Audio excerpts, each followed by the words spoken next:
Ada orang kata dalam rumah tangga ni cinta tak penting. Yang penting tanggungjawab. Bila tanya saya, dua-dua penting. Tanggungjawab tanpa cinta, kita akan rasa terpaksa dalam melaksanakan tanggungjawab. Rasa penat, rasa terbeban. Dan kita kena buat macam-macam lah untuk memotivasikan diri. Dengan adanya cinta dan kita bertanggungjawab, itu akan menyebabkan tanggungjawab tu rasa seronok. Melakukan tanggungjawab rasa merupakan satu amanah dan kita akan cuba buat yang terbaik dalam melaksanakan amanah. Kita menikmati proses kita setiap kali kita melaksanakan tanggungjawab. Dan kita bersyukur dengan hasil yang ada setelah kita tunaikan tanggungjawab. Adanya tanggungjawab, kita mampu bertahan dalam rumah tangga. Tetapi dengan adanya cinta bersama dengan tanggungjawab, bermakna kita akan menikmati rumah tangga.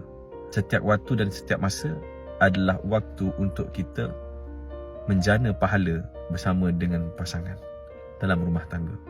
Saya ada buat satu apps untuk bantu suami isteri kembali bercinta, menghangatkan kembali cinta dalam rumah tangga. Jadi apps ini akan bantu anda memahami pasangan dengan lebih mendalam dan juga ada gamification yang akan menyebabkan anda seronok untuk melakukan kebaikan dalam rumah tangga. Berminat? Klik link di profil saya.